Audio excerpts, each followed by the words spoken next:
जब मृत्यु निकट आती है ना, जब अंत समय आता है तो बस वही दिखता है। कंस को पता था कि मेरा काल आ गया है, मेरे काल का प्रवेश मेरी सीमा में हो गया है। सब मथुरा वासियों ने भगवान का सुंदर स्वागत किया है, पुष्प वर्षा हुई।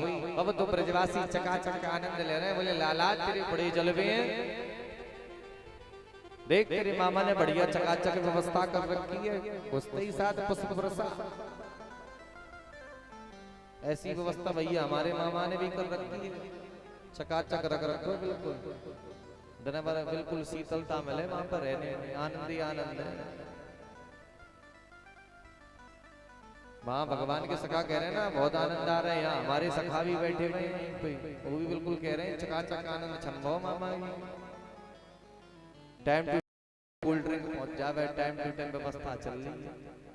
बस हमारी लस्सी मिलती है, यहाँ लस्सी की व्यवस्था यहाँ भी है, परंतु यहाँ दी जा रही है कोल्ड ड्रिंक। पर महाराज बोल लो ठंडा पियो, ठंडा जानने भैया मंच में बैठे हैं, महाराज को दिमाग गर्म पड़ जाए, बोले ठंडा दो। प्रेम से कहिए जय श्री राधे। जब कंस को पता लगा कि वो सब ब्रजवासी यहाँ पधारे हैं, तो उसने दरवाजे पर बहुत विशाल हाथी, कुबला पीड़ हाथी को लगा रखा था भगवान को मारने के लिए। जैसे ही भैया ठाकुर जी पधारे और उस हाथी ने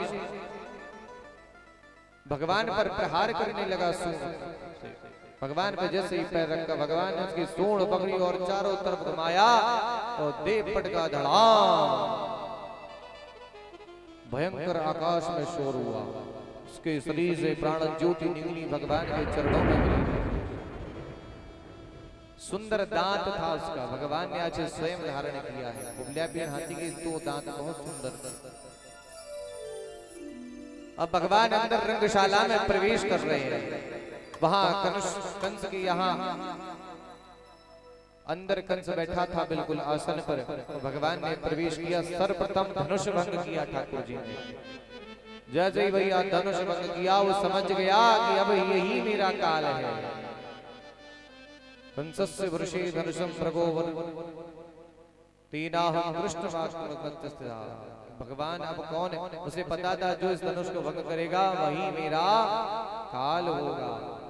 भयंकर भैया पहलवान की व्यवस्था कर रखी थी उसने, चकाचक मुस्टिक चारों जैसे पहलवान, और बोला आओ दो दो हाथ हो जाएं। ये रंगशाला में बुलाया, भगवान ने उस रंगशाला में प्रवेश किया। शंख चाड़ू से भगवान का मुस्टिक से युद्ध चल रहा है, दो दो हाथ भगवान बलराम जी और ठाकुर जी की हो रही, भयंकर युद्ध चल रहा है।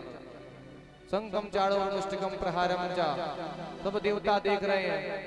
भगवान कूदकर प्रहार करते, एक एक मुष्टिक का प्रहार सभी असुरों पर किया। सभी असुरों की भैया प्राण ज्योति निकली और वहीं के ऊपर धराशायी हो गई। अब ऊपर सिंहासन में कौन बैठा है? कंस। भगवान दौड़ कर गए और आज कंस के केश पकड़ लिए। केस पकड़कर भगवान उसको घसीट रहे हैं और याद दिला रहे हैं, देख कंस तूने मेरे मैया के केश पकड़े। कुछ याद है मेरी मैया की, हो तूने क्या दशा बनाई थी, तूने क्या दशा बनाई थी। बालों को पकड़ घसीटा था, नंगी तलवार उठाई। बालों को पकड़ घसीटा था, नंगी तलवार उठाई। बालों को पकड़ घसीटा था, नंगी तलवार उठाई। बालों को पकड़ घसीटा था, नंगी तलवार उठाई थी। बालों का बदला बालों से हो लेता है लाल देवकी का। और नभवानी थी अब सन्मुखे अष्टम लाल देवकी का। नभवानी थी अब सन्मुखे अष्टम लाल देवकी का। नभवानी थी अब सन्मुखे अष्टम लाल देवकी का। भगवान ने उसके बाल पकड़कर उसको भयंकर वहां से घसीटा तो याद दिला रहे हैं, देख कंस तूने मेरे मैया के बाल पकड़कर ऐसे ही उसे घसीटा था। आज वही समय पुनः लौट कर आया। जब भविष्यवाणी हुई तो आज कंस कह रहा है, देख लाला मैं तेरा मामा लगू हूं। भगवान बोले, अच्छा उस समय याद नहीं आया जब मेरी मैया के केस पकड़कर उन्हें घसीट रहा था, नंगी तलवार निकाल ली थी कि मैं देवकी का वध कर दूंगा। भयंकर भगवान ने उसे घसीटा और पकड़कर धड़ाम सीना रंगशाला में बिल्कुल पटका। भयंकर फड़फड़ाने लगा, चारों तरफ हाहाकार मच गई। भगवान कूदकर उस पर बैठ गए और मुष्टिक का प्रहार किया। उसके शरीर से प्राण ज्योति निकली, भगवान के चरणों में विलीन हो गई। बोलो असुर निकंदन भगवान की जय। कंस का वध हुआ, सारे देवता आए। सारे देवताओं ने सुंदर भगवान की स्तुति की कि कृष्णस्य महाबाहो पृथ्वी यतु मनोगता तेन त्वं प्रसादेन वंशस्य कंसमर्दनः। कि हे प्रभु, आपने पृथ्वी मैया को इस कंस के भार से आज मुक्त कर दिया। जैसे ही कंस का मर्दन हुआ, आज भगवान कारावास में पहुंचे और जो मैया को बंदी बनाकर उस कंस ने रखा था, आज अपनी मैया को बंदी मुक्त कराया। अपने नाना उग्रसेन को भी बंदी मुक्त कराया। भगवान ने जब कंस राजा था तो अपने नाना को ही राजा बनाया, परंतु अब महाराज उग्रसेन से वो बूढ़े हो गए थे। वो राज्यपाट जो है वो सब ठाकुर जी को ही दिया उन्होंने, मथुरा का राज्यपाट। अब यहाँ बाबा थे साथ में, बाबा बोले, लाला अब चलो घर को चले, तेरी मैया बहुत याद कर रही है लाला। तो सब ब्रजवासी बोले, ठाकुर जी अब है गए हैं यज्ञ के दर्शन, अब तुम्हारी लीला भी है गई है, अब चलो घर को चले। ठाकुर जी बोले, देखो बाबा तुम चलो, मैं अभी तुरंत आ जाओ, तुम बस घर पहुंचो, मैं तुरंत पीछे से आता हूं। बाबा आग्रह करने लगे, लाला तेरे बिन तेरी मैया मर जाएगी, लाला तेरे बिन तेरी मैया एक पल भी ना रह गए। और देख इतने दिन बीत गए हैं, अब तो तू घर को चल। परंतु ठाकुर जी ने जैसे तैसे करके समझा बुझा के नंद बाबा को और जितने सखान को साथ लेके आए, सब सखा छोटा सा मुंह लेके जितनी प्रसन्नता से वो मथुरा आए थे, उतनी ही दुख के साथ वो यहाँ से वापस जा रहे हैं अपने वृंदावन की तरफ। क्यों? क्योंकि आज अपने कन्हैया को सब छोड़ के चल गए। भगवान ने केशी और व्योमासुर नाम के असुरों का उद्धार किया, उन पर भी कृपा की। जब ठाकुर जी को राजा बनाया गया तो भैया ठाकुर जी तो पढ़े लिखे तो है ही ना, भाई कभी विद्यालय में ही नहीं गए, राजपाट कैसे चलाते। तो महाराज आज कहां पधारे हैं? महाराज उग्रसेन के आदेश से, बाबा वसुदेव के आशीर्वाद से महाराज गुरुकुल में गए। दोनों भैया सांदीपनी गुरु के यहाँ उज्जैन में, भगवान वहां 14 दिन रहे, 16 कलाओं का ज्ञान प्राप्त किया उन्होंने। गुरुकुलस्य सांदीपनो उज्जैन्याम नगरे विभुम् दक्षिणायां पश्रुते गुरु दक्षिणामृतं बभुः। गुरु गृह पढ़ने गए यदुराई, गुरु गृह पढ़ने गए यदुराई, गुरु गृह पढ़ने गए यदुराई, गुरु गृह पढ़ने गए यदुराई। गुरु ग्रह पढ़ने गए यदुराई, गुरु ग्रह पढ़ने गए यदुराई। अल्प काल वेद्या सब आई, अल्प काल वेद्या सब आई। गुरु ग्रह पढ़ने गए यदुराई, गुरु ग्रह पढ़ने गए यदुराई। अल्प काल वेद्या सब आई, अल्प काल वेद्या सब आई। भगवान ने छोटी सी आयु में समस्त कलाओं का ज्ञान प्राप्त करके और गुरु दक्षिणा में क्या दिया भगवान ने? अपनी गुरु माता को मृत पुत्र, जो उनका पुत्र मर गया था, उसको वापस किया। अब देखो भैया, ऐसा कभी नहीं हुआ पूरी सृष्टि में, ऐसा कभी सृष्टि में हुआ ही नहीं है कि किसी भी व्यक्ति को जो यमलोक चला गया हो उसे वापस बुलाया गया। परंतु भगवान है, क्या नहीं कर सकते हैं? अपनी गुरु माता की भक्ति में गुरु दक्षिणा में तो वापस किया है। ठाकुर जी बोले बताओ आपको क्या दक्षिणा दूं मैं? तो वो माँ के लिए क्या है? माँ के लिए तो पुत्र का प्रेम ही सब कुछ होता है। तो गुरु माँ ने अनुनय विनय किया ठाकुर जी से कि मेरा जो पुत्र है आप उसे लाके मुझे दे दीजिए। तो ठाकुर सृष्टि के क्रम को भी पलट दिया और वही पुत्र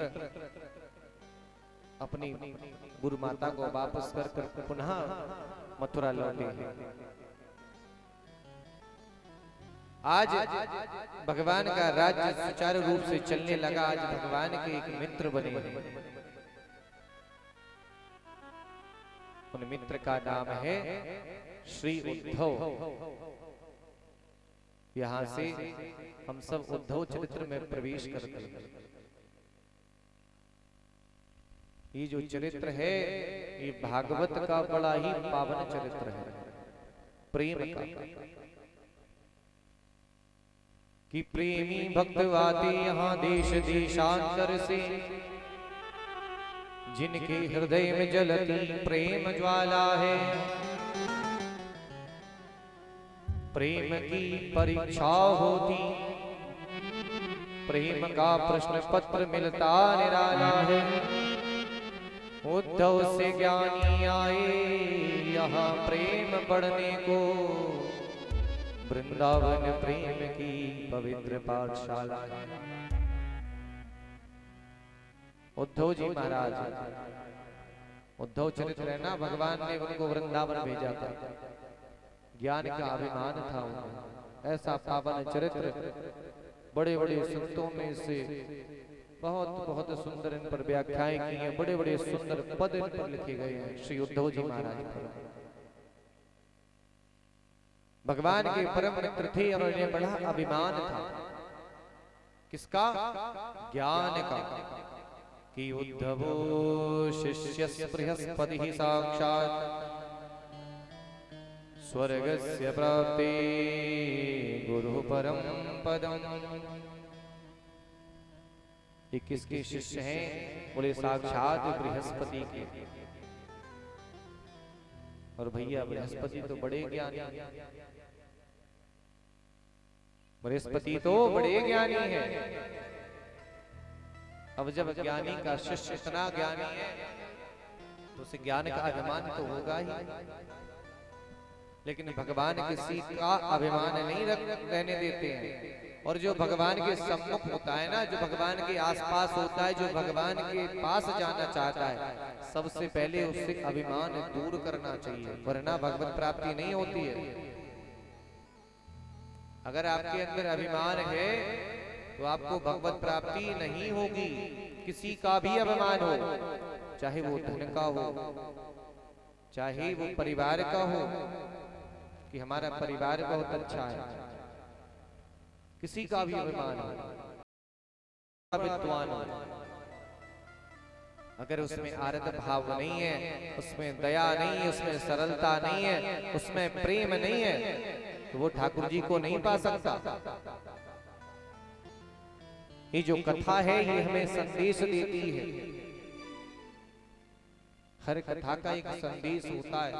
भगवान ने जो लीलाएं की हैं उन सभी से संदेश दिया है। किसी के मन में यहाँ प्रश्न बहुत आते हैं भैया, आज ही आया कि भैया किसी ने रात्रि में पूछा होगा यहाँ पे कुछ प्रश्न था पंडित जी, क्या था? अच्छा 49 पवन, हाँ 49 पवन कौन है? 49 पवन में हनुमान जी कौन है? यही था, कौन से नंबर के हनुमान जी, ये प्रश्न था। ये जो प्रश्न है, जो 49 पवन जो भगवान की निर्देशानुसार हरि प्रेरित ठाकुर जी ने जो प्रेरणा दी थी इन पवनों को, उनमें से हनुमान जी हैं ही नहीं। केवल ये हनुमान जी के साथ चले, वो भी ठाकुर जी की प्रेरणा से, राम जी की प्रेरणा से। ये कथा रामचरितमानस में है। वही 49 पवन है कौन? जब दिति मैया गर्भवती थी और इंद्र को पता लगा कि माँ दिति मैया गर्भवती हैं, उनके गर्भ में एक दैत्य पल रहा है, तो इंद्र तो सामर्थ्यशाली होता है, वो गर्भ में प्रवेश कर गया। उसने उनके 49 टुकड़े किए उस दैत्य के, और जब उस दैत्य के 49 टुकड़े हुए तो मरा तो था ही नहीं, क्योंकि दैवीय शक्ति है दिति मैया। तो जब बाहर निकले तो वो 49 मर्दगण कहे गए। 49 क्या कहे गए? वो मर्दगण कहे गए। पवन तो सिर्फ 7 हैं, पवन जो है ना वो सिर्फ 7 है। अपन तो केवल ये जानते कि पवन पुत्र हनुमान जी हैं, लेकिन ये शीतल है, ये मंद है, ऐसे ही करके 7 पवन है। हनुमान जी का नंबर 49 में नहीं आता हो, तो केवल ठाकुर जी की प्रेरणा से वेग के रूप में, जो वेग होता है ना, तीव्रता कहते हैं, वहां पर बिल्कुल भयंकर भगवान, जैसे रुद्र है ना, भयंकर रुद्रावतार में भगवान ने बिल्कुल जब सती मैया जब अग्नि में प्रवेश कर गई तो पूरी सृष्टि को हिला दिया, ऐसे ही लंका को हिला दिया इन पवनों ने। ये जो 49 साथ में गए थे हनुमान जी के, तो हनुमान जी उन 49 में से नहीं। प्रेम से कहिए जय श्री राधे। कोई भी प्रश्न हो भैया, भागवत जी से संबंधित हो, रामचरितमानस से संबंधित हो, या महाभारत से हो, संसार में कोई पूर्ण ज्ञानी तो है ही नहीं, हम भी नहीं होंगे, भी नहीं होंगे। हम कह रहे कोई भी होगा, हमारा प्रश्न शायद जो हम जानते हो वो आप ना जानते हो, जो आप जानते हो वो हम ना जानते हो, परंतु प्रयास ये करते हैं कि आपका कोई प्रश्न हो और हमने वो कथा सुनाई है या पढ़ी है तो उसका आपको उत्तर दिया जा सके। यहाँ से कन्याओं का भी प्रश्न था कि भैया 9 कन्याओं का वर्णन क्यों नहीं बताया, ये भी एक प्रश्न था, सुना था मैंने। आपको बता दें, उन 9 कन्याओं का कोई भी इतिहास नहीं है ग्रंथों में। मनु की सिर्फ 5 संतानों के बारे में पूरी सृष्टि है। जो 9 कन्याएं थी कर्दम जी महाराज की और 9 ऋषियों के साथ जिनका विवाह था, उनमें से किसी भी कन्या का या किसी भी ऋषि का कुछ भी वर्णित नहीं है आगे चलकर। सिर्फ मनु की संतानों का वर्णन है, उन्हीं से पूरी सृष्टि हुई है। मनु के जो पुत्र थे प्रियव्रत और उत्तानपाद, और जो उनकी रानियां थी, उनकी जो पुत्रियां थी आकुति, देवहूति, प्रसूति, जिनकी कथा मैंने यहाँ से आपको सुनाई है, उन्हीं की कथा से ये पूरी कथा चल रही है। उन्हीं से जो मानवीय सृष्टि हुई है। उन्हें 9 कन्याओं का कोई वर्णन नहीं है। कोई भी बता दे ना, उनकी कोई संतान आगे चलकर इनका संसार में कोई इनका ऐसा कुछ वर्णित नहीं है किसी भी शास्त्र में।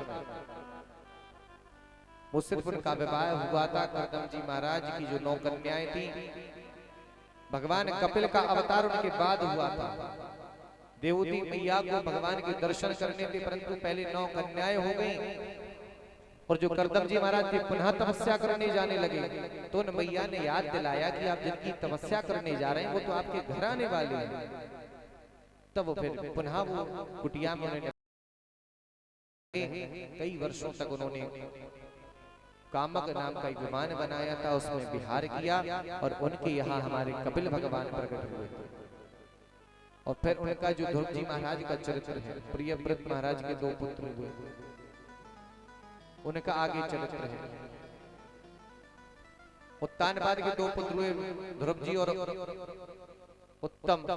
और प्रियव्रत महाराज के चरित्र हुए जिनके वंश में आगे चलकर जड़ भरत जी महाराज, भरत जी महाराज, उनका चरित्र आपको यहाँ से सुनाया गया था। और जो रानियां थी उनमें भी सुनाया गया। आकुति का रुचिर प्रजापति के यहाँ विवाह हुआ, जिनका यज्ञ नारायण प्रकट हुए, जिनका विवाह किससे हुआ? दक्षिणा से। और जो प्रसूति थी उनका विवाह दक्ष प्रजापति से हुआ, जिनकी 16 कन्याएं थी। उनके बारे में भी बताया, जिसमें सबसे छोटी हमारी सती मैया थी। इनका भी चरित्र यहाँ सुनाया गया। 13 कन्याओं का धर्म के साथ विवाह, तो अधिक पितरों के साथ ऐसे उनकी सभी 16 कन्याओं का विवाह हुआ। परंतु फिर भी अगर कहीं से कुछ रह जाता है महाराज तो क्षमा प्रार्थी है। कोई प्रश्न अगर रह जाए, अगर यहाँ से कोई, देखो कितना समय मिलता है यहाँ पे, ये तो आप भी जानते हैं। सुखदेव जी महाराज ने कथा कितनी सुनाई थी? पूरे 24 घंटे 7 दिन अनवरत चला था उनका। आप कितना बैठते हैं यहाँ पे, आप बताओ थोड़ा। हम आ जाते हैं, उसके 1 घंटे बाद आते हैं, 2 घंटे बाद आते हैं, कुछ तो सीधा प्रसाद ही पाने आते हैं। और कथा चाहते हैं महाराज बिल्कुल एक शब्द भी ना, कोई कथा ना छूटे। समय है इसके लिए आपके पास। 18,000 श्लोक है भागवत जी में, 12 स्कंद है, 335 अध्याय है, जिनका वाचन हमारे पंडित जी महाराज सुबह करते हैं पाठ के रूप में, महाराज भी करते हैं हमारे दोनों ब्राह्मण। इसलिए कहा जाता है कि भागवत जी का जो कुछ अधूरा रह जाता है, अब यहाँ से इतने श्लोक बोल पाएंगे 18,000? आप कथा ही नहीं सुन पाओगे, सिर्फ श्लोक सुनोगे पूरे दिन। और थोड़ी बात ऐसे ऐसे करके बैठ के आराम से नींद लेके बोले महाराज चल रहे हैं प्रसाद करवाओ बस। वो कहने हो अरे कहाँ से बुलाए महाराज इनने तो, तो उनमें कथा तो आ गई नहीं, तो संस्कृत बोले। वो संस्कृत ना बोले तो बोले अरे महाराज कहाँ से बुलाए इनने, संस्कृत तो आ गई ना इनने, ये तो हिंदी ही नहीं बोले। ज्यादा चौपाई बोल दो भैया, अरे महाराज कहाँ से बुलाए, तो चौपाई बोले। वो कम बोले अरे महाराज लगे रामचरितमानस वो ज्ञान है, पर रामचरितमानस ना गलत कह रहे हैं। होता है कि नहीं ऐसा? अच्छा बोले महाराज गाई गा रहे हैं, नहीं गा रहे हैं, बोले अच्छा महाराज संगीत नहीं है लगता है आपका। पहले दिन जब कथा हुई तो हमसे लोगों ने कहा महाराज लगता है संगीत नहीं बजाते, संगीत नहीं है। दूसरे दिन गाया, बोले महाराज लगता है सिर्फ गाते ही गाते हैं। अब बताओ भैया कहां से किस किस को संतुष्टि मिले।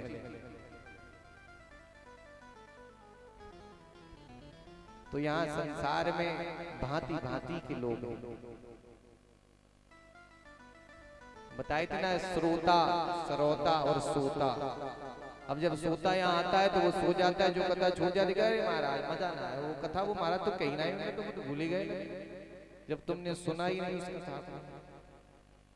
और सरोता किस पे रहता है? बोले बस जो छूटे में उसको पकड़ो, कुछ छूट जाए थोड़ा सा भी तो बस उसको पकड़ना उस सरोते का काम है। आप सरोते को दे दो बस कि महाराज जी क्या कह रहे हैं क्या नहीं कह रहे हैं, उस कथा से कोई मतलब नहीं है कि परीक्षित जी की मुक्ति से कोई मतलब, उसे कोई मतलब नहीं है। सिर्फ ये सोचेगा महाराज जी ने छोड़ क्या दिया, उसको पकड़ लो और फिर तुरंत महाराज जी वही, अरे महाराज महाराज तुमने वो कथा छोड़ दी, अरे बाबा जितनी कथा सुनाई है तुमने वो तो ना सुनी। अब जो झूठा से उसे पकड़ा। ये संसार का नियम है, ये इसमें आपकी कोई गलती नहीं, ये हर जगह की व्यवस्था है। जो व्यक्ति जितना जानता है वो उससे ही उतने में से ही आपसे प्रश्न करेगा या उससे इससे कुछ नहीं ना देना कि हमारी मुक्ति होगी कि नहीं महाराज, हमारा कल्याण कैसे होगा, ये कभी प्रश्न नहीं करता। कभी किसी ने देखा है आपने, कोई अगर हम नहीं कर कोई भी ब्राह्मण यहाँ आए और आपके चरणों में जाकर उसके बैठ जाओ, बोले महाराज एक कृपा करो हम पर, बोले क्या, बोले प्रभु हमारा कल्याण कैसे होगा, हम माया मोह से विरक्त कैसे होंगे, यह घोरे कलौ प्रायो जीवश्चा सुरताम गता। ऐसा समय आ गया है कि भैया यहाँ तो हर व्यक्ति दूसरे को ठग रहे हैं, आसुरी प्रवृत्ति है महाराज, इन सबसे मैं बचना चाहता हूँ। ये कुछ नहीं पूछेगा आपसे, बस कथा में बैठे भैया फोटो अच्छी आनी चाहिए हमारी, हम दिख रहे ना दिख रहे हैं कथा में, हम भी दिखने चाहिए। कितना आनंद ले रहे हैं कथा। तो वो दो बताए थे ना, एक भक्त था उसने दो मूर्ति बनाई थी, एक 500 की थी, एक 50,000 की थी। 500 वाले बहुत है, 50,000 की तो ठाकुर जी कृपा हो जाएगा। प्रेम से कहिए जय श्री बोलो वृंदावन बिहारी लाल की जय हो, राधा रानी सरकार की जय हो, गिरिराज धरण की जय हो, बिनौरा धाम की जय हो, बिनौरा के भक्तों की जय हो, जय जय श्री राधे श्याम। प्रेम से कहिए जय श्री राधे। तो हम सभी समय ना गवाते हुए श्री उद्धव जी महाराज के चरित्र में प्रवेश करते हैं। भगवान के परम मित्र हुए श्री उद्धव जी महाराज बड़ा ज्ञान का अभिमान था। एक दिन जब ठाकुर जी ने देखा कि ज्ञान का जो मान है वो भंग कैसे होगा, इसके लिए इन्हें वृंदावन भेजना पड़ेगा। वृंदावन क्या है, बोले प्रेम की पवित्र पाठशाला है। भैया कृपया शांति बनाए रखें, कथा श्रवण करें, बातें आप यहां से जाके भी कर सकते हैं। प्रेम से कहिए जय श्री राधा। भगवान का नित्य का नियम था कि यमुना जी में स्नान करने जाया करते थे। और यहाँ हमारी वृंदावन में श्री किशोरी जी का एक नित्य नियम था कि अपने श्याम की याद में एक पुष्प बहाया करते थे। आज जब भगवान यमुना जी में स्नान करने गए और जब वो पुष्प हाथ में आया तो भैया उसकी सुगंध ली ठाकुर जी ने, उन्होंने किशोरी जी की याद आ गई। जब किशोरी जी की उस पुष्प की सुगंध से उन्हें याद आई तो आज भगवान रोने लगे, इतना भयंकर विलाप करने लगे कि खड़े खड़े यमुना जी में मूर्छित हो गए। और जब मूर्छित हुए तो सामने से उद्धव ये सब देख रहे थे। जैसे ही उद्धव ने देखा कि आज भगवान यमुना जी में गिर गए तो उठाकर उन्हें महलों में लेकर आए।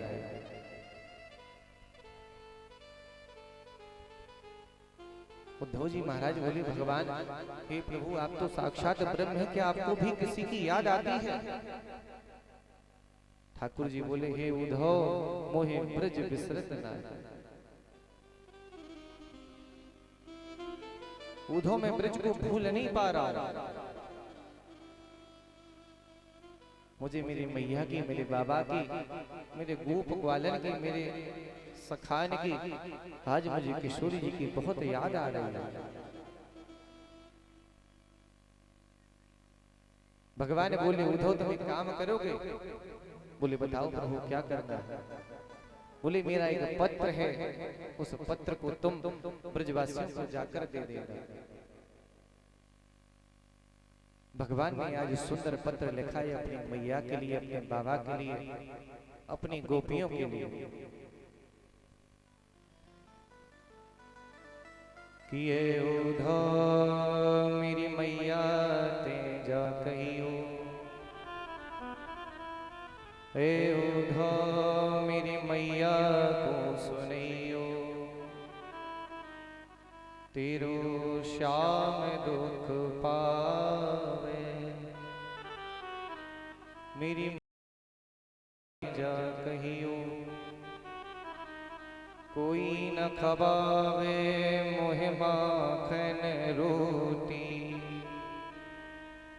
कोई न न खवावे मोहि माखन रोटी, जल वचराने न करावे। हे उद्धव मेरी मैया को सुनियो,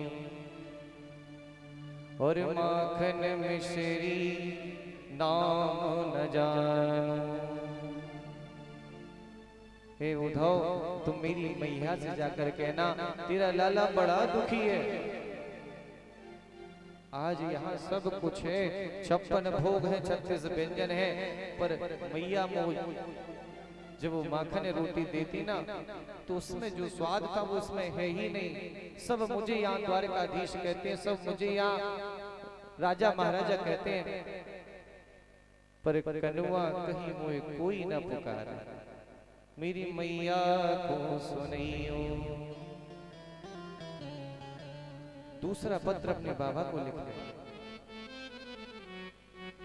कि नंद बाबा अंगुरिया गही गही, पायन चली वो सिखायो। थको जान लाला मेरो, थको जान कनुआ मेरो, गोद लियो ही असु लगायो। मेरे बाबा तेजा कहियो। ए उद्धव मेरे बाबा से जाकर कहना तेरा लाला बड़ा दुखी है। उद्धव में जब मैं छोटो सो ना, जब मेरे बाबा जानते मेरा लाला थक गया है तो मेरे बाबा मुझे कंधे पर बिठा लेते, मुझे हृदय से लगा लेते। ए उद्धव आज मुझे मेरे बाबा की बहुत याद आ रही है। आवे गोपी तेने उल्हानो,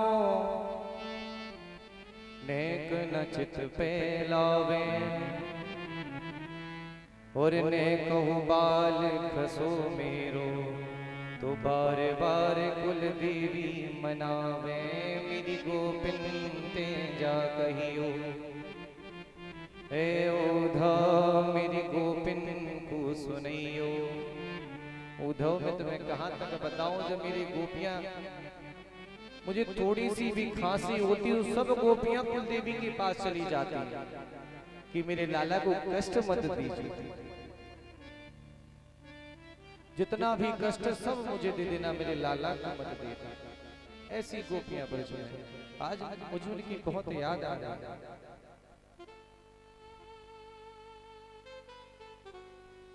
गहर जन लागे उद्धव आज ही जावो ब्रजे, आवत है याद गोप और गैयान की।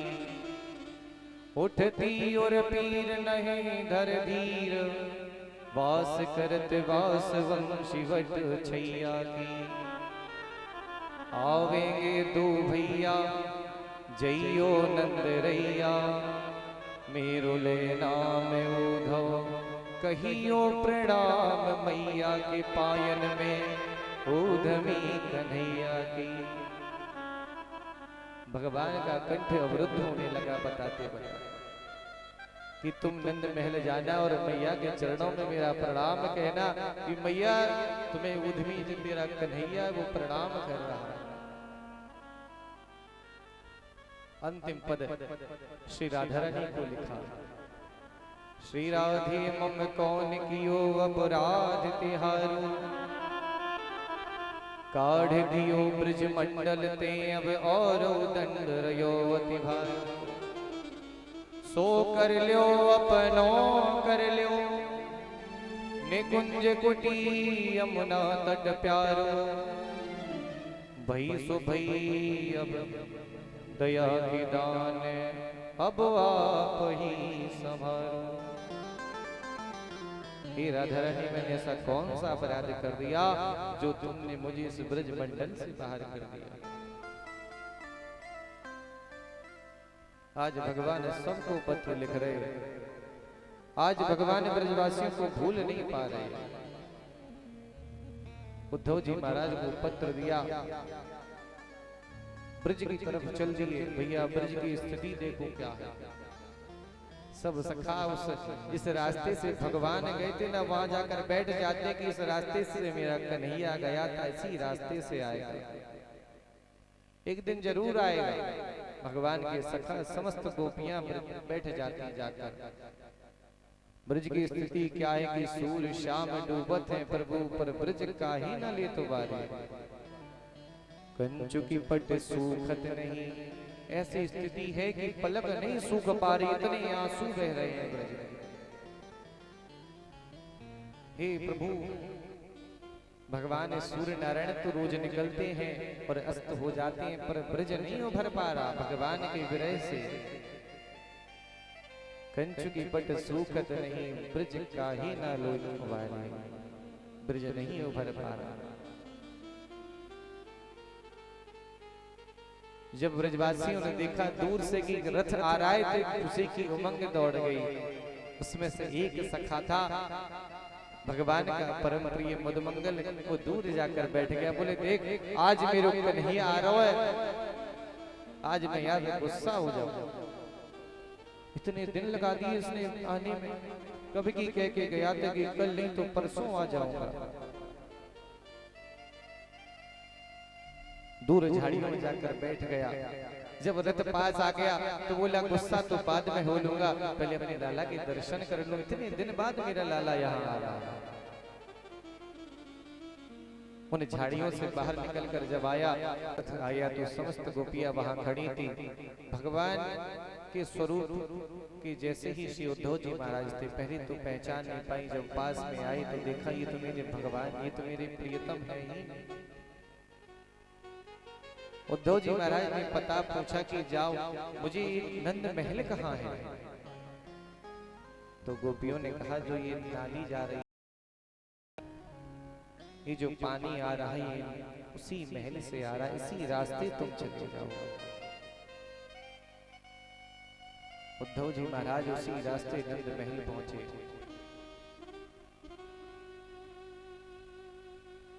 बाबा आज 95 वर्ष के है गए, दीखनो कम है गए, मैया बूढ़ी है गई। बाबा को खबर लगी कि एक रथ आया है बाहर, तो एकदम दौड़ते हुए आए। बोले अरे मेरा लाला आ गया, मेरा लाला आ गया, मेरे कन्हैया आ गया। और जब पास जाकर देखते हैं तो भैया वो तो भगवान के मित्र हैं। उद्धव जी महाराज बोले बाबा मैं आपके कन्हैया का सखा हूं।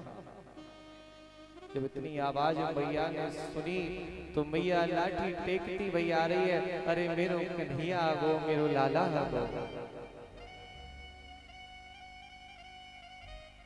बाबा बोले अरे यशोदा तेरो लाला ना है, तेरे लाला को मित्र है। अब उद्धव जी महाराज ने पत्र सुनाया, मैया रोने लगी।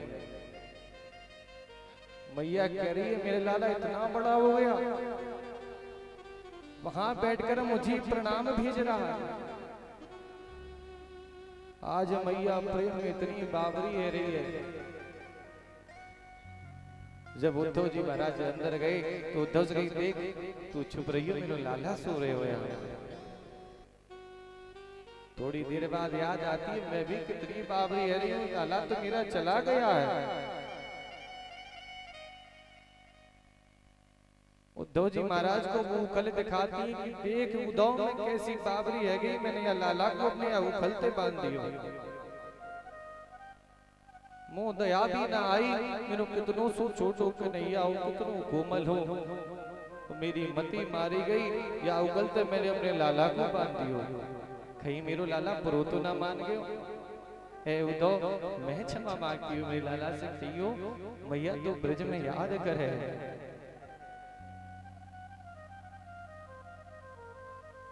इतना प्रेम देखा उद्धव जी महाराज ने, महाराज नेत्र सजल हो गए। उद्धव जी महाराज रोने लगे। पूरी रात बैठे रहे, यशोदा मैया सुनाती रहेंगी कैसे कैसे मेरो ठाकुर मेरो कन्हैया यहाँ लीला कर। तो सुबह सुबह जब सूखे उठे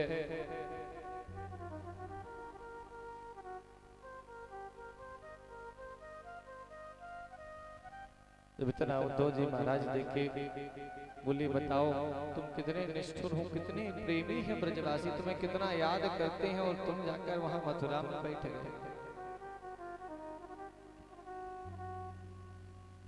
उद्धव सुधो है गयो सुन गोपिन के बोल, प्रेम बजाई धुंधवी ज्ञान बजाए रो। जब उद्धव जी महाराज ने इतना प्रेम देखा ब्रज में, भैया समस्त ज्ञान की जो मान था वो सब भंग हो गया। अब जब गोपियां, जब राधा रानी को पता लगा कि आज एक मित्र आया है उनका,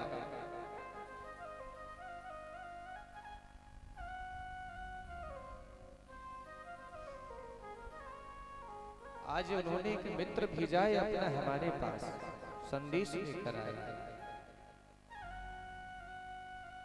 प्रातःकालीन बेला हुई, उद्धव जी महाराज यमुना जी के पधारे स्नान करने।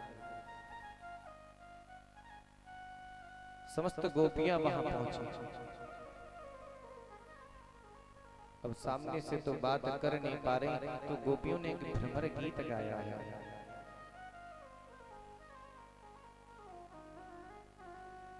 भ्रमर को देख रही और उद्धव से कह रही हैं, देख उद्धव, जैसे ये भ्रमर है ये भी काला है वो भी काला है, ये इस फूल के रस को निचोड़ लेता है और इससे त्याग देता है, ऐसे ही तुम्हारे मित्र ने हमारे मन को हरण कर लिया, हमारे चित्त को चुरा लिया और मुझे छोड़कर चला गया। इसमें और उसमें कोई फर्क नहीं है। जो काम ये भौरा करता है वही तेरा मित्र करता है। बहुत देर तक उद्धव जी महाराज से वार्तालाप हुई गोपियों की। उद्धव जी महाराज 2 दिन कह के आए थे और 2 महीने निकल गए, उन्हें पता नहीं चला। भगवान से कह के आए थे कि बस मैं अभी जाता हूँ, तुम्हारा पत्र है, मैं गोपियों को देखकर, अपने ब्रजवासियों को देखकर तुरंत लौट आऊं। और आज भैया 2 महीने हो गए। उद्धव जी महाराज ब्रज में ही वास कर रहे हैं, उन्हीं लीलाओं का पान कर रहे हैं जो ठाकुर जी ने ब्रज में की हैं। रोज मैया एक एक लीला सुना। प्रेम ही प्रेम की लीला है। ठाकुर जी ने इतनी लीलाएं ब्रज में की हैं। आज इस समस्त लीलाओं का पान जो है ना, यशोदा मैया उद्धव जी महाराज को करा रही है। रोज एक एक लीला सुनाती और उद्धव जी महाराज का जितने ज्ञान की सीढ़ी की सब खिसक गई।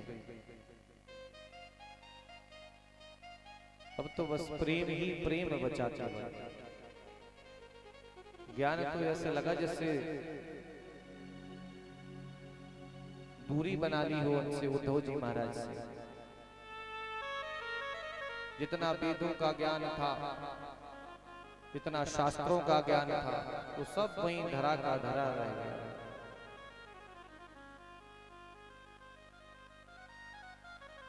अब पुनः जब उद्धव जी महाराज लौटे हैं मथुरा, भगवान से मिले, भगवान समझ गए कि ये बिल्कुल प्रेम सीख कर आया। ये अब जो ज्ञानमय थे वो प्रेममय हो गए।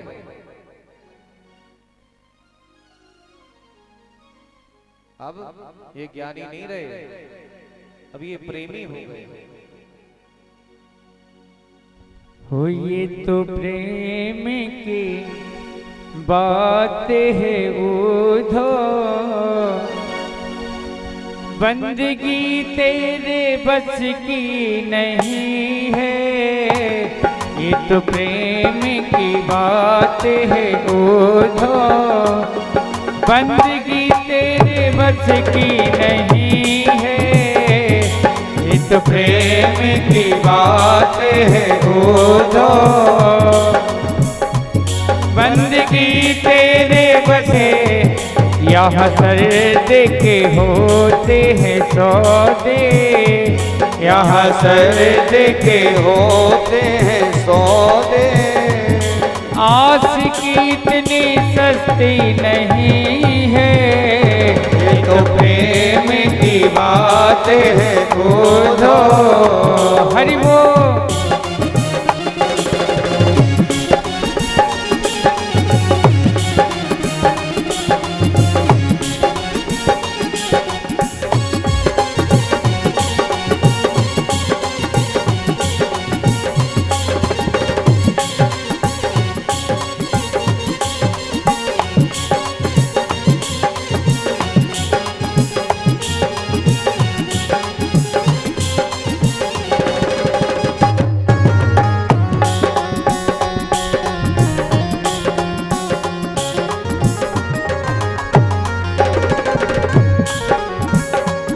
प्रेम वालों ने कब भक्त पूछा, उनकी पूजा में सुन ले उधो।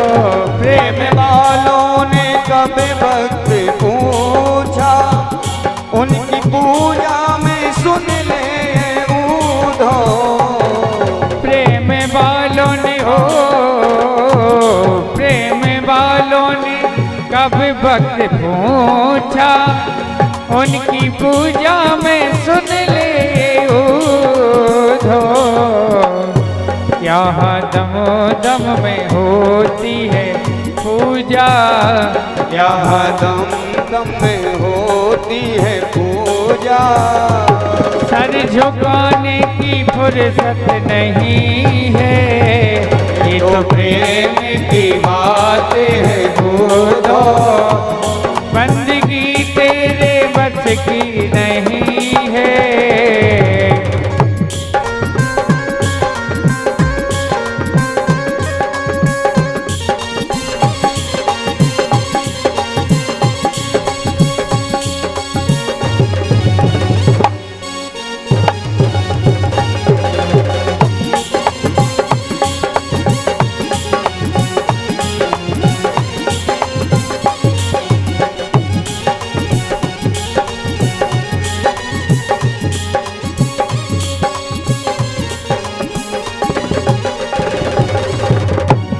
जो असल में है मस्ती में डूबे, उन्हें परवाह क्या जिंदगी की।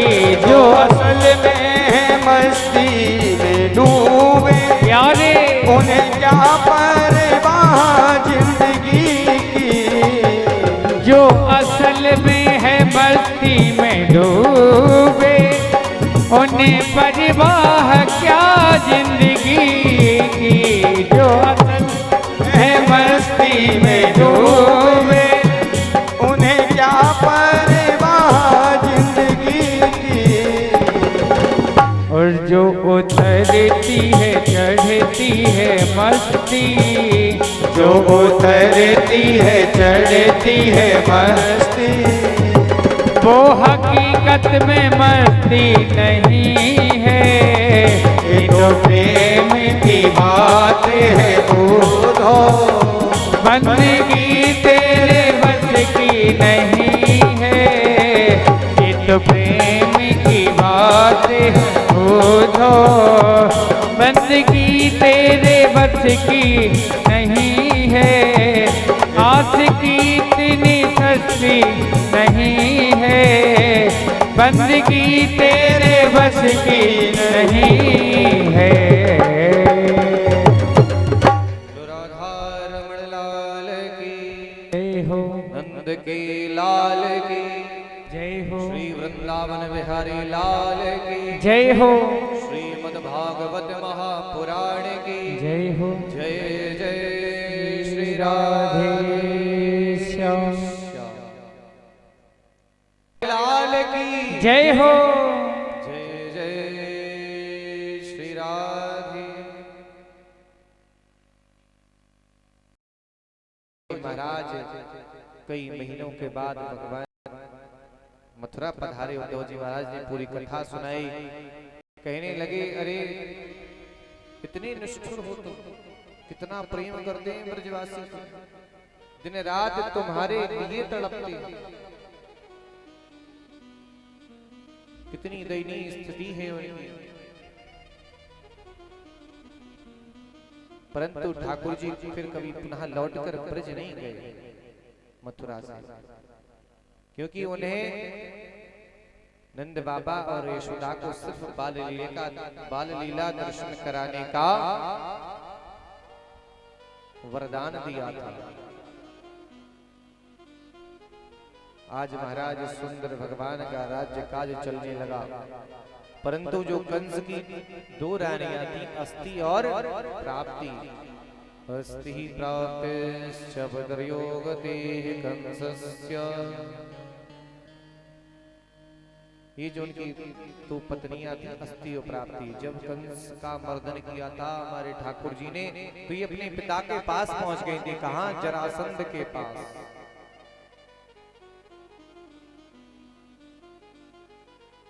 पिता के पास पहुंची, कहा देखो उसने मेरे पति को मार दिया है, उस कृष्ण ने, उस कृष्ण की वजह से आज मैं वैधव्य को हूं।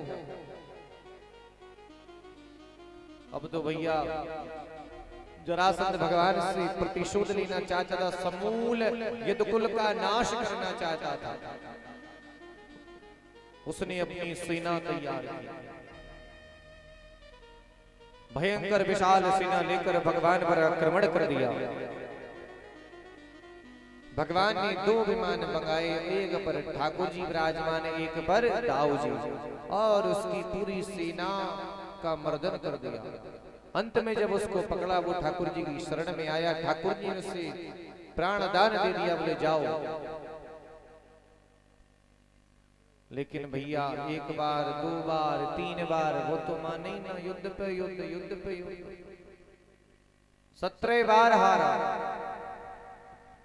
तो जरासंध था ना, 17 बार हारा, लेकिन उसने अपना प्रयास नहीं छोड़ा।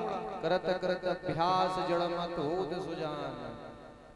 और भैया भी एक बार विफल हो जाते हैं, तुरंत बोले दूसरी नौकरी की तैयारी है, तुरंत दूसरी पढ़ाई, बोले इसमें हम सक्सेस नहीं है, दूध का व्यापार छोड़ो, टम्पू लो। टम्पू में सक्सेस नहीं हुए, बोले हटो इसको छोड़ो, मैजिक लो। लेकिन जरासंध से सीखो भैया, एक बार हारा, 4 बार हारा, फिर भी प्रयास में लगा रहा, करता रहा कि नहीं। वो तो सोचता चलो मैं तो हार गया हूं, अब क्यों लड़ना, अब तो मेरे बस की बात है ही नहीं। लेकिन फिर भी उसने भगवान से हार नहीं मानी, हार के भी हार नहीं मानी। और यहाँ भैया संसार में क्या चल रहा है, थोड़ी सी अगर पेपर अच्छा नहीं गया, नंबर कमाए, लोग फांसी लगा लेते हैं, लोग अपना जीवन दे देते हैं। थोड़ा सा ऋण हुआ, बोले भैया मैं मर जाऊंगा, ऐसी स्थिति आ गई। होता है कि नहीं? ये कथाएं हमें शिक्षा देती है, हर कथा एक शिक्षा देती है। ये जो जरासंध है ना, ये हमें बता रहा है कि देखो जीवन में कभी हार नहीं माननी चाहिए, लड़ते रहो, लड़ते रहो, लड़ते रहो, कभी तो सफलता मिलेगी। प्रयास करने में क्या जाता है, जो उस समय था वो आज भी है। आज लोग प्रयास करते ही नहीं है, लोग प्रयास करना भी नहीं चाहते। प्रेम से कहिए जय श्री राधे। 17 बार उसने पराजित स्वीकार की, परंतु एक बार काल यवन के साथ उसने संधि की, और 1 करोड़ मलेच्छ सेना के साथ, 23 अक्षौणी सेना तो उसके पास पहले से थी, 1 करोड़ मलेच्छ सेना और उसको मिल गई। आज उसने सोचा कि आज तो मैं यदुकुल का समूल विनाश कर दूंगा। भगवान भी भैया परेशान कि अब तो ये लगता है मार ही देगा। भगवान ने तुरंत विश्वकर्मा जी को याद किया, अपने परिवार की पहली सुरक्षा की। 12 योजन समुद्र के अंदर 18 योजन बाहर एक नई पुरी का निर्माण कराया, जिसका नाम जब सब ब्रजवासी सोए उठे तो क्या देखा, सबके मुख से निकला द्वारिका। इसका द्वार कहाँ है? तो उसका नाम पड़ गया द्वारिका। बोलो द्वारिका भगवान की जय हो। सब जगह एक सी थी, बिल्कुल सुंदर वन, सुंदर घर, सब एक से घर बिल्कुल। तो सबसे पहले उठे, बोले द्वारिका, द्वारिका, इसका द्वार कहाँ है? तो उसका नाम ही पड़ गया द्वारिका। 12 योजन पानी के अंदर 18 योजन बाहर इतनी बड़ी नगरी बसाई थी विश्वकर्मा जी के द्वारा। सब ब्रजवासियों को सुरक्षित किया और भगवान एक पर्वत पर चढ़ गए। फिर वहां से कूदते हुए एक गुफा में प्रवेश कर गए, जिसमें एक ऋषि तपस्या कर रहे थे, मुचकुंद जी महाराज। मुचकुंद जी महाराज निद्रा में लीन थे, उन्हें वरदान था, जो तुम्हारी निद्रा को भंग करेगा वो जलकर भस्म हो जाएगा। भगवान ने पीताम्बर डाले थे, भगवान के पीछे जरासंध लगा था, कालियन लगा था। वो तुरंत जो पीताम्बर था भगवान ने मुचकुंद के शरीर पर डाल दिया। मुचकुंद महाराज तो निद्रा में लीन थे, काली अवन पीछे से आया और उसने जब पीताम्बर देखा, बोले अच्छा मुझसे बच के यहाँ सो रहा है तू? प्रहारम लात प्रहारम ऋषि, उसने लात का प्रहार कर दिया। बोले उठ, उससे छिपकर यहाँ बैठा है। भैया जब मुचकुंद महाराज की निद्रा भंग हुई ना, तो उनकी आंखों से इतनी ज्योति निकली, वो काल यवन जलकर ही भस्म हो गया। शरीर से प्राण ज्योति निकली और भगवान के चरणों में विलीन हो गई। बोलो असुर निकंदन भगवान की।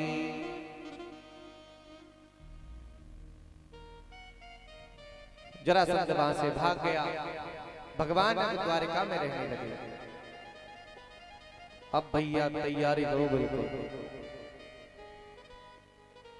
आज बिल्कुल नगाड़े बजने वाले हैं ठाकुर जी। बारात की तैयारी करके आए हो? कौन कौन है भैया बारात की? हाथ खड़े करियो। जब मौसी जाएंगे, हाँ भाई मामा गाड़ी वाड़ी की व्यवस्था करिए। काय पे जाएगी बारात? बोला कि भैंसियां ज्यादा है, यही दिख रही है, एक एक भैंसिया दी जाएगी भैया बारात के टाइम। गाड़ी वाड़ी की तो जगह कम लग रही है भैया, सकरी गलियां हैं। अब भैया जैसी जिनकी व्यवस्था बने, जिनकी भैंसिया पे बने बाकी भैंसिया पे बनाओ, जिसकी गाड़ी पे बने उसकी गाड़ी पे बनाओ, जिसकी महिंद्रा ट्रैक्टर में बने उसकी ट्रैक्टर में बनाओ। तो आज वो सुंदर दिन आया है। भीष्म को नाम राजा, एक भीष्म के नाम के राजा थे विदर्भ देश के, जिनके 5 पुत्र थे और एक पुत्री, जिसका नाम था रुक्मणी। बोलो रुक्मणी मैया की। एक पुत्री और 5 पुत्र, रुक्मी, रुक्मबाहु, रुक्मकेशी इत्यादि इनके 5 पुत्र हुए। जो राजा भीष्म थे बड़े ही दयालु थे, बड़े ही श्रद्धावान थे ठाकुर जी के चरणों में। और यहाँ भैया नारद जी महाराज ने रुक्मणी मैया को भगवान की सुंदर सुंदर कथाएं सुना के उनके मन में प्रेम जागृत कर दिया था। वो ठाकुर जी से अत्यंत प्रेम करने लगी थी और उन्होंने बचपन में ही सोच लिया था कि मैं इन्हीं का वर्ण करूंगी भविष्य में। जब उनकी कथाएं सुनती थी, उनकी कथाओं से इतनी आसक्ति हो गई, इतना प्रेम हो गया कि मन में विचार कर लिया कि मैं इन्हीं का वर्ण करती हूँ। और क्षत्रिय कन्या जीवन में एक बार ही वर्ण करती है। आज भैया एक ब्राह्मण को बुलाया रुक्मणी जी ने। यहाँ रुक्मणी जी के शादी की तैयारियां चलने लगी। रुक्मी ने शिशुपाल के साथ रुक्मणी जी का विवाह तय कर दिया। शल्य इत्यादि वहां विराजमान थे सभा में। जबकि जो राजा भीष्म थे उन्होंने उसका विरोध किया, रुक्मणी जी ने भी विरोध किया, परंतु उनकी नहीं मानी गई। तो आज रुक्मणी मैया ने भगवान को मन में चिंतन करने लगी, हे प्रभु मैं आपके पास कैसे आऊंगी, कुछ रास्ता दिखाओ, कुछ मार्ग दिखाओ। तो आज भैया एक पंडित जी महाराज उनके दूत बने। उस समय पंडित जी महाराज को एक पत्र लिखा कि विप्रान आयु प्रेम ज्ञान सुचिरलंकृतो वा प्रजा वै तेनाहं कृष्णस्तेन वाजो विरक्ते पत्नी। ब्राह्मण को बुलाया, उस पत्र में लिखा लिख के और उस पर मोहर लगा दी। पंडित जी महाराज चल दिए कुंडलपुर से। रुक्मणी जी के घर से जब महाराज ब्राह्मण देव चल दिए तो भगवान के पास पहुंचे, द्वारका में पत्र लेकर। पत्र लेकर वहां पहुंचे, भगवान से उनकी मुलाकात हुई, भगवान को वो पत्र दिया। उसमें मोहर लगी थी भैया। ठाकुर जी ने उस पत्र को खोला, उस पत्र को पढ़ा। उसमें लिखा था कि देखो प्रभु, मेरी जो प्रीति है वो आपसे ही है। मैंने बचपन में ही आपको वर्ण कर लिया था और आपका नाम तो एक मनमोहन भी है। आप मन को मोह लेते हैं। आपने मेरे मन को हर लिया है। मेरा मन सदा सदा के लिए आपके चरणों में ही लग गया है। अगर मेरा विवाह इस शिशुपाल के साथ होता है तो मैं अन्न जल का त्याग करके अपने प्राण त्याग दूंगी। और भैया ऐसा बताया गया है कि अगर विवाह के योग्य अगर वर ना हो तो जो लड़की उसका पति अपने पिता और भाई का विरोध भी में वर्णित है। पंडित जी महाराज ने वो पत्र भगवान को दिया। भगवान बोले देखो, जो जीवन में मेरे जिसने मुझ में भरोसा किया है, जिसने अपने जीवन की बागडोर मेरे हाथों में दे दी है, मैं उसका जो भी मनोरथ है उसको अवश्य पूर्ण करूंगा।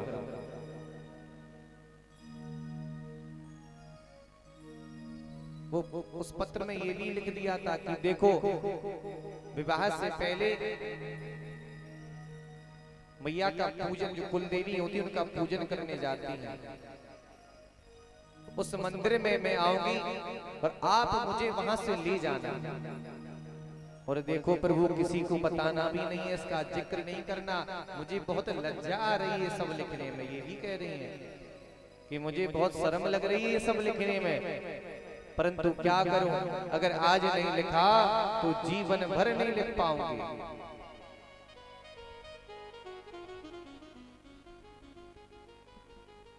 अब भैया जी ने पंडित जी को पत्र दिया कि जाओ कह देना कि तुम्हें लेने जरूर आएंगे। पंडित जी महाराज यहाँ आए। रुक्मणी मैया पंडित जी महाराज को ढूंढ रही थी कि भैया महाराज कहाँ है, कहाँ है। देखो भैया, ब्राह्मण का बड़ा रोल है। रुक्मणी भैया भी कह रही है, पत्र का काम भी ब्राह्मण ने किया है, मंत्रों का काम भी ब्राह्मण करता है, सब काम ब्राह्मण ही करते हैं। रुक्मणी मैया को जब विप्रदेव मिले तो उनसे पूछा कि बताओ प्रभु, क्या हुआ, मेरे पत्र का क्या जवाब दिया। तो जो भगवान ने उन्हें उत्तर दिया था वो उत्तर रुक्मणी मैया को दे दिया।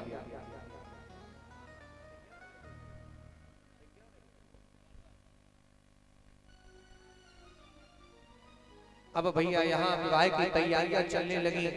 रुक्मी ने बहुत सुंदर इंतजाम किया, क्योंकि एक इकलौती बहन है 5 भाइयों के बीच में और राजा थे भीष्म। यहाँ भैया रुक्मणी भैया के विवाह की तैयारियां चल रही हैं और रुक्मणी भैया अपने सखियों के साथ आज अपनी कुल देवी का पूजन करने पधारी है।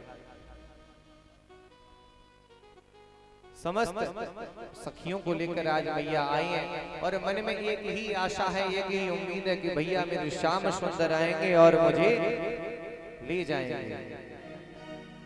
इसी के सहारे मैया चल दी हैं। आज मैया कुलदेवी का पूजन करेंगे और भगवान भी वहां से चलती है। कहां से? द्वारिका से।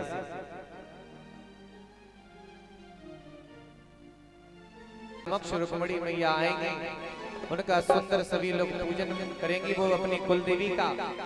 उसके बाद भगवान उनका हरण करके सर्वप्रथम भगवान का प्रथम दवाए आज होगा। बोलो रुक्मणी रमण सरकार की।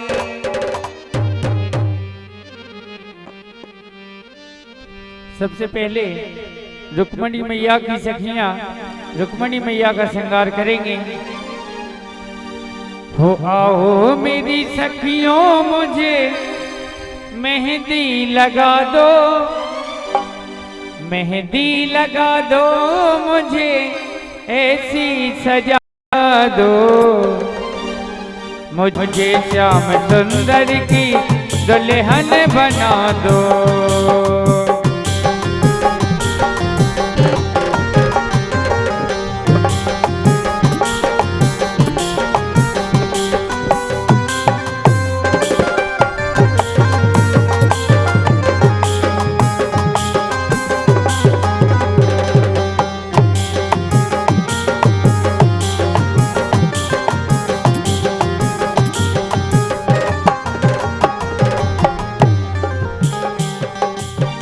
सत्संग में मेरी बातें चलाई, सत्संग में मेरी बात चलाई, सदगुरु ने मेरी की धीरे सगाई, सदगुरु ने मेरी की धीरे सगाई।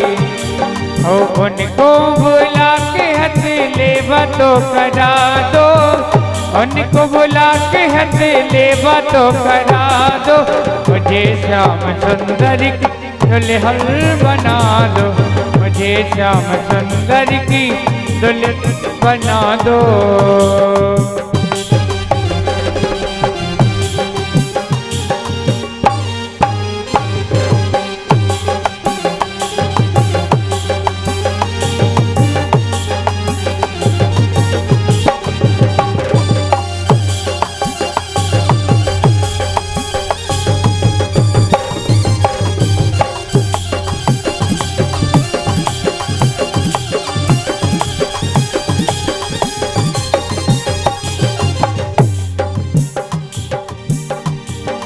ऐसी रचू मेहंदी जो रंग ना ही छूटे, ऐसी रचू मेहंदी जो रंग ना ही छूटे, ऐसा बनूं दुल्हा जो कबहू न रूठे, ऐसा बनूं दुल्हा जो कबहू न रूठे।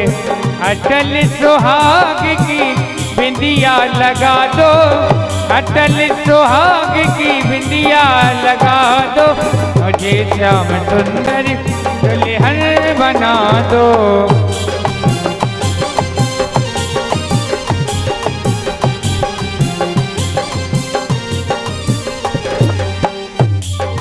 ऐसी पहनो चूड़ी जो कबहू न टूटे, ऐसी पहनो चूड़ी। और भैया जैसे ही मैया पूजन करके फ्री हुई, यहाँ भगवान का आगमन हो रहा है। ठाकुर जी ने अपने रथ से उतरे और मंदिर के सामने आए। जितने उनके सैनिक थे सब वहीं खड़े के खड़े रह गए, भगवान को देखते रहे। और भगवान ने रुक्मणी मैया का हाथ पकड़ा। आज ठाकुर जी आपके मध्य में प्रकट हो गए। बोलो द्वारकाधीश भगवान की जय हो। और भगवान ने सुंदर रुक्मणी मैया का हाथ पकड़ा और अपने रथ में बिठा लिया। भगवान जैसे ही लेकर चलने लगे और अपने पांचजन्य शंख बजाया। पांचजन्य शंख की ध्वनि सुनकर जब शिशुपाल के कानों में पड़ी, वो समझ गया वो आया है छलिया। और उसे पता लगा कि वो रुक्मणी को ले गया, ले गया, ले गया, ले गया। पूरे नगर में हल्ला हो गया कि भैया द्वारकाधीश आए और रुक्मणी मैया को लेकर चले गए। अब भैया मैया चलती है रथ में द्वारका की ओर। कल जो कथा है वो कल होगी। आज भगवान के विवाह का आनंद लेते हैं। जब भगवान द्वारिका में पहुंच गए तो संदन सभी बिल्कुल मंडप सजाए और बिल्कुल वहीं जैसे आज बिनौरा में है ना, वहीं द्वारिकावासी कोई जनाती बना है, कोई बराती बना है और दोनों ने बढ़िया धूमधाम से ठाकुर जी का विवाह कराया। ब्राह्मण देवता आए, सुंदर स्वस्ति वाचन हुआ, मंगल वाचन हुआ और धूमधाम से सुंदर ठाकुर जी का उत्सव चल रहा है विवाह।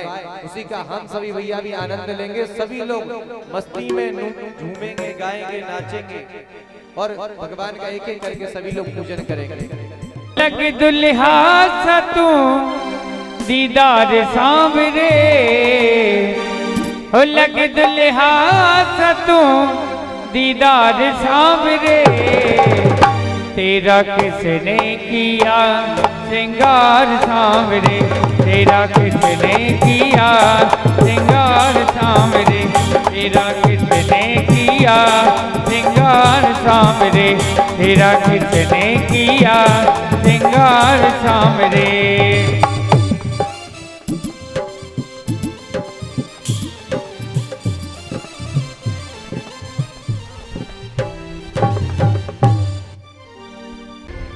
आइए सुंदर ब्राह्मणों हरि ओम मंगलम भगवान विष्णु मंगलम गरुड़ध्वज मंगलम पुंडरीकाक्ष मंगलाय तनोहरि। ओम स्वस्ति स्वस्ति न बृहस्पतिर्वाः स्वस्तिनः पूर्वा विश्ववेदाः स्वस्तिनस्तार्क्ष्यो स्वस्तिनो बृहस्पतिर्दधातु। बोलो रुक्मणी रमण भगवान की, द्वारकाधीश की जय हो। जय जय श्री राधे।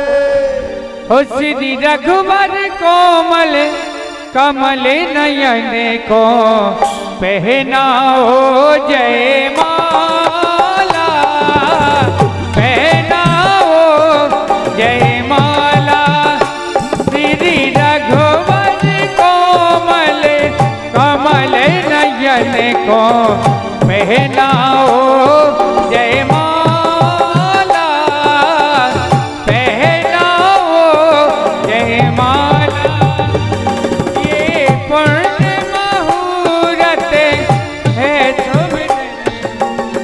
फिर नहीं आने वाला, पहनाओ जय माला।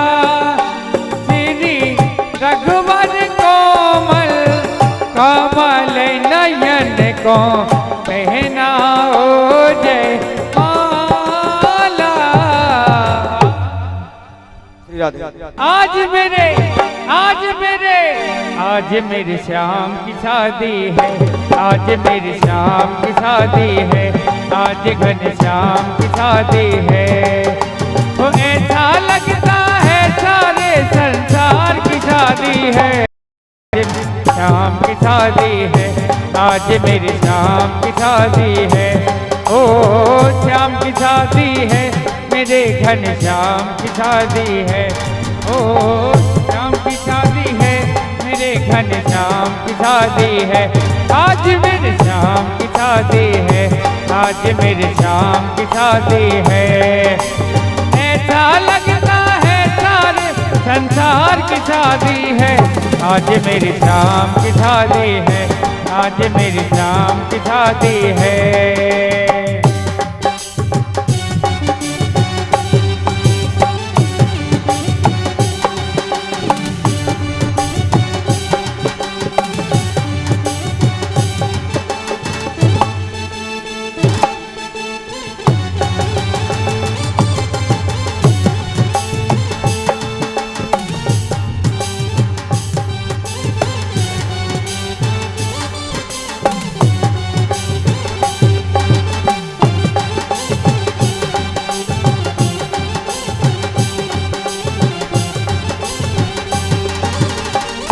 बनी है खूब जोड़ी हो कृष्ण रुक्मणी की जोड़ी, बनी है खूब जोड़ी कृष्ण रुक्मणी की जोड़ी।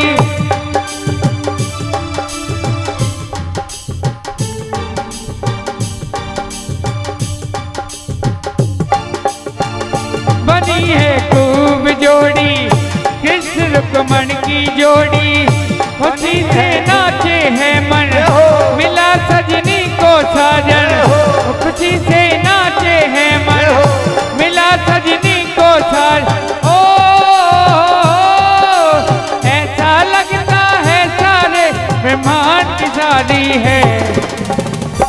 आज मेरी शाम की शादी है, आज मेरी शाम की शादी है। ओ श्याम की शादी है, मेरे घन श्याम की शादी है, आज मेरी शाम की शादी है। ऐसा लगता है सारे संसार की शादी है, आज मेरी शाम की शादी है, आज मेरी शाम की शादी है।